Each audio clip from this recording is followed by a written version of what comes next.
Yep, they tested to Helen path from Will Smith crib straight to the stage. 3 forum shows, but I play staples today. The neighborhood is smoky. Y'all stay safe in this place. All right, let's do it.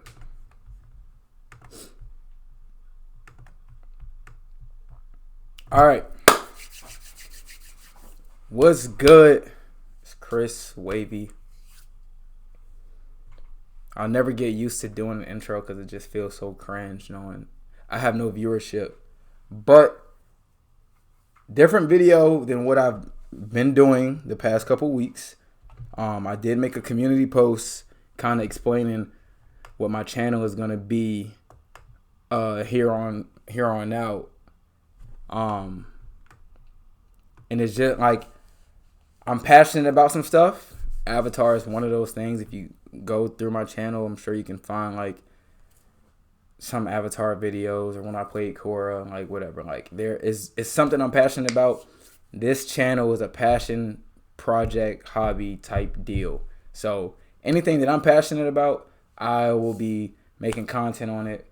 Whether that's this Avatar, I'm not a film buff, so I'm not gonna be reviewing like the drama, or if I liked Euphoria, I would do like a video about Euphoria every week. But like, I'm not, you know what I'm saying? So music, Avatar content, and games. I'm not gonna say music and TV, but music, gaming primarily are things that I'm passionate about. I am passionate about sports too, but I'll leave that to somebody else to cover because it's kind of hard to talk about it on your own. But not really. It just depends. I don't know. But this is probably gonna be a short video just because of it's limited. So I'm ranking every season of the Avatar universe. So that means the first 3 books of Avatar, or the 3 books of Avatar and the 4 books of Korra. They have Sozin's comment here for some reason as its own thing. I'm not gonna rank that because that's not a season. But this is in book 3, so I'm gonna give my reasoning. And if I can remember, which I should be able to because I've watched both of these series an insane amount of times. I don't even know. I'm pretty sure I've seen Avatar at least 20 times and Korra probably like 13 or 14 times. So fuck, I gotta do that tomorrow. All right, whatever. So I'm gonna go in order of release. I probably won't have anything below, because I'm going to be extremely biased. I'm not going to lie. I probably won't have anything below A. I'm not going to have anything below A tier, but these will be ranked in order, which I usually don't do. Like as far as like the ranking songs for like artists and shit, I usually do not rank the songs like based on, like I just put them in the tiers and that's just what. But these will be ranked in order from best to worst because there is no worst season of Avatar. So I'm gonna go in order of release. Book 1, A tier. All right. Book 1 is great. If you know me, you know the first season of any show has never been my favorite, and it probably never will be, because I like when the world expands and everything is chaotic and there's just a bunch of stuff to follow. Like I like when the shows move on from being grounded. But it's still like the beginning of this amazing franchise, and it's just the beginning. Also, I wore this hoodie in the last video, but it's an Avatar hoodie, so whatever. It don't really matter. But I had to wear it for this, because why not? But yeah, book 1 is what starts this whole thing. You know, the finale of book 1, when Zhao gets the koi fish and all that, and Aang gets the spear. I don't even remember like what it was, but you know, Yue fucking turns into the moon. All that shit, like really good season, but it only gets better from this point forward. So yeah, next got book 2, S tier. Arguably could be the best season in the show. Book 2 and book 3 are like neck and neck. Like, it's mad close. Book 2 has Crossroads of Destiny as the finale. I remember, so my uncle, he used to watch Avatar. I was born in 02. This came out in 05. So, like, I couldn't have followed along as it was airing. Like, by the time book 3 was out, I remember seeing the, like, trailer for Souls and Comet, Final Battle, and all that, like, the commercial. And I was kind of, like, tapped in then. But I remember when I was, like, 5, 6, like, I used to call my uncle a nerd because he had, like, Aang staff and all this, like, Yu-Gi-Oh shit. I was just like, bro, you're just a nerd. Like, you watch nerd shit. And I was like, I'm never watching this show. But it was the Crossroads of Destiny that was on TV. Like, I think I was playing my DS and it was just on. And I was like, when I saw Aang get struck by lightning, I was dumbfounded. I didn't even know what was going on. I didn't know the context. I didn't know Zuko had just betrayed his uncle. Like, I didn't know anything. But the writing in book 2, from when Appa gets stolen, Aang's emotion and the way he is while Appa's gone, Zuko's character development starts here. That's when he, like, is finding himself, kinda. He cuts the pony. Bro, it's just peak. The library episode, they learned about the Day of Black Sun. Like, everything happens for a reason. Everything happens for a reason, bro. Just so good. So good. And of course, like I said, if these are neck and neck, they're interchangeable. I'm not gonna lie. They're interchangeable, bro. Like, it depends on the day. It depends on the day. But we got book 3. I don't even really need to explain. You got Day of Black Sun. You got Sozin's Comet. You got the Ember Island Players, which is a classic episode, which is kind of filler.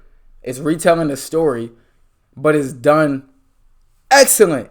It's way better than the episode in Korra where they're retelling the story with Bolin and Varric and all that shit. But like I said, you got the beach episode. Master class. The beach episode is crazy. The beach episode is insane. The awakening. Aang wakes up, he got a fro. Everyone's confused. He died, literally died. He died and came back like Uzi. Like, bro, he literally died and came back. The Painted Lady. The episode when Combustion Man comes. When Zuko, bro, the Day of Black Sun, bro, was a crazy episode, bro. Zuko goes to his father and he's like, you know what? Like, I'm done. I'm not doing this anymore. Like, I know my destiny, and my destiny is to help the Avatar defeat you. I was like, yo, this is crazy. This is crazy. The Boiling Rock. Come on, bro.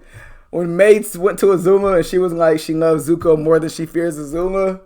Man, come on. Ty came in. Come on, bro. Like, it's so good. It's so good. I'm sorry, I'm nerding out, but it's so good, bro. It's just so good. So this is the official ranking for Avatar, The Last Airbender. Book 3, Book 2, Book 1. These are interchangeable. Right now, Book 3 is first. If you would have asked me like 10 years ago, I probably would have just said Book 1 was number 1. But like, the more I watch, the more I'm just like, oh my God, like, it's just peak. It's just peak. Everything is peak. But this is just a different peak. But this is still peak. All right. Now we're getting to the nitty gritty. Corey gets a lot of hate. Just want to go ahead and start off with that, which is ridiculous. But I know why. First thing is, it's not the original.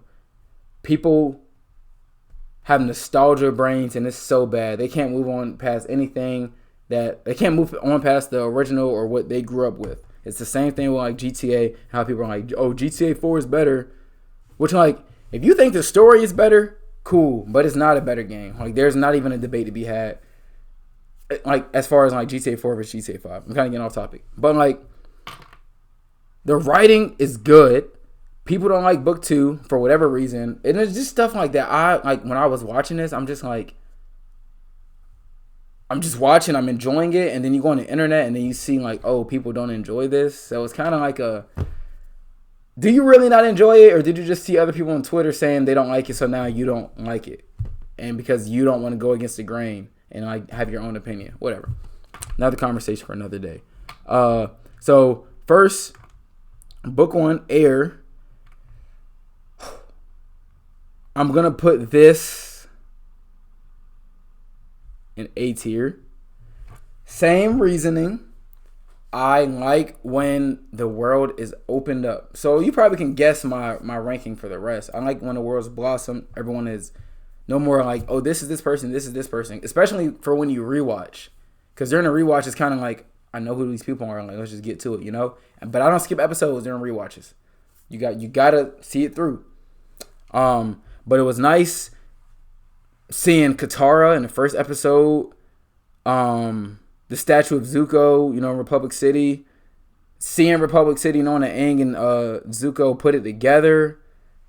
Air Temple Island, like, or Airbender Island, like, bro, it's just like a lot of stuff that really, like, the nostalgia pulls you in. Because this is only 4 years after Avatar ended. It came out in 2012. Avatar ended in 2008. So it's like, wasn't that long of a gap, to be honest. Damn sure not as long of a gap as from when Korra ended to this fucking movie that just leaked. Not even going to talk about that. Not even going to get into that because I'm going to get super passionate about it. But, yeah, book 1 is good. Korra learns to airbend at the end of it. She's struggling. Amon is a good villain. Very good villain. They showed a death, a suicide, and a homicide. I don't even know if you can say that. I don't know. I hope so. But they show that. Yeah, good season. It's definitely under book 1 of Avatar. Still a good season. Then we got book 2. Hot take. Whoa.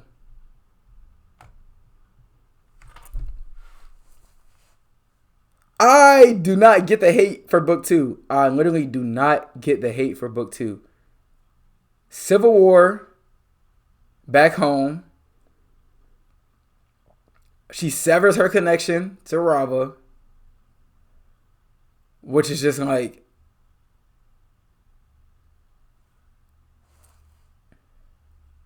people don't like that. It's like they want everything to be a happy ending, bro. And that's just not the way life works. And that's why I love Korra, the show, so much. Because this is real. It's real. It is real. There is no delusion. Bro, if she's not in a position and the circumstances and stars aren't lined up for her to go out there and win against whatever villain she's going against, then that's just the way it is. Her uncle, powerful waterbender, he teamed up with Vatu. They became Unavatu, and that was just what it was, bro. Like, you cannot win them all. You cannot win them all. And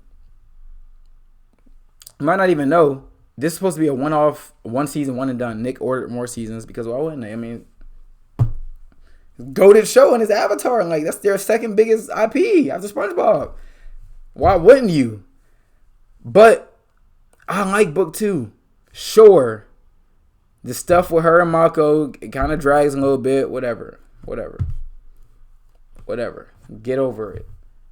But as far as for the people who don't like the conflict of the story, and like, I just don't understand. It's like you're just complaining to complain. We literally get the beginning. We get to see the first Avatar, Avatar 1, voiced by Steven Yeun, who voices Zuko in the movie, which is weird. Who also voices Mark Grayson, Invincible. But it's just like, we literally get to see the beginning of the show, of the universe. We don't get that without book 2. Art style is different, everything. It was a perfect episode, and it doesn't drag. When I'm going to rewatch, I'm not like, oh my god, like, I gotta watch this before I get back to the cast that I know. Like, it's very well done. So book 2, I'm putting over book 1. Next, book 3. Change. Top 2 season in the Avatar universe. Hands down. Hands down. Hands down. It is peak. It's peak. It's peak. We meet Sue, who's Toph's other daughter, different dad. Toph was getting busy, I guess, allegedly. We get to see Zaofu. We get the stakeout episode, the Red Lotus. Peak villains right there. Red Lotus is better than any villain that was in Avatar. Granted, Ozai is the main villain, whatever. But like Azula, side villain. Red Zahir is a demon. Zahir is a demon, bro. He's a demon. He would have took out Team Avatar. I ain't gonna lie. Red Lotus would have gave them work. I'm not gonna lie. Granted, they were kids. After watching the movie, the fight probably would be a little bit closer. I don't know who would take it at that point. But it's peak. Korra literally gets poisoned and she's fighting Zahir through the poison, going in and out the Avatar state while he's trying to kill her. Like, bro, it's just so good. It's so good, bro. It ends with Jinora getting her tattoos, and all you see is Korra in a wheelchair and a tear fall from her face. That is so real, bro. It's so real. And then, and I know, I said book 2, book 3 of Avatar, they're arguable to, like, they're both on the same tier. But whichever one I have first for whatever day it is, book 3 of Korra is following it. Next, book 4, balance. I think, right? Air, spirits, change, balance. I think. I can't really see it. But I think it's balance. Maybe. Spirit World is doing what it's doing. I can't remember. Wait. Yes. Because book 3, they were gone. They were in Zaofu and all that. Book 4 is when she come back to Republic City. Spirit Vines doing their thing. Everyone spread up. It's like 3 years later after she got work. Nobody even knows where Korra is, first of all. She ends up in the swamp. We get to see Toph. Toph is in action. She got her mannerisms. She got her sarcasm. She got her bending. She helps Korra get the poison out of her. Korra goes through this crazy depression that we never seen Aang go through. We never seen Aang go through that. Ever. We just see him get mad. That's it. Korra went through. You think about everything that she went through from books 1 through 3, or books 1 to the start of 4. Bro, it just makes no sense if she was not just like defeated. She severed the connections to the past Avatar. Spirit world merged into the real world. She damn near died. Poisoned. She got poisoned. She was in a wheelchair. She tried to fight. With the lowlifes. She couldn't even beat them. She's getting beat on just for some change. She cut her hair. She wasn't talking to her friends. Oh, person she wrote to was Asami, which we know why. And I don't care. Bro, it's peak. Kuvira is a great villain. The fight of, oh my God, bro. The fight between Kuvira and Su Yin on the, I forget the name of the episode. I think it's Beifong something. It's when the whole family's together. Toph shows up. The twins are there. Sue is there. I think Lin is there. They're all there and they're fighting. Maybe it's the battle for Zaofu. Maybe not. I don't remember. But that episode where they fight, the bending is just so fluid. The metal bending. Like, bro, Korra's a beautiful looking show. It's beautiful, bro. 10 out of 10. But like, the fight between Korra and Kuvira and the robot, that is greatness. That's greatness if I've ever seen it. Literally, bro, like, go and watch that. If you haven't seen Legend of Korra, you're literally missing out. I'm not even gonna lie. You're missing out first on a giant piece of the franchise. 4 seasons. 4 seasons. You're missing out on 4 seasons of lore that is completely relevant to the franchise. And it's just good content to just watch. But my ranking goes Book 3 Avatar, fire. Book 3 of Korra, change. Book 2 of Avatar, Earth. Book 4 of Korra, Balance. Book 1 of Avatar. Book 2 of Korra, Spirits. And Book 1 of Korra, Air. If I had to give them a ranking, each season's getting a 10 out of 10. Completely biased. I don't care. This is my channel. This is my video. So, 10 out of 10. Unbiased, actually. In Sozin's comment, I don't know why this is here. It's not a season, but I guess it would be S tier since it's there. Netflix one. Netflix season 1 would probably be like B or C tier. I don't really care for the live action. I'm tired of like the live action remakes of stuff, but I watch it because it's Avatar content. Whatever. And the bending looks really good in it. Like for live action, it looks really good, and that's pretty entertaining to watch. But that's about it.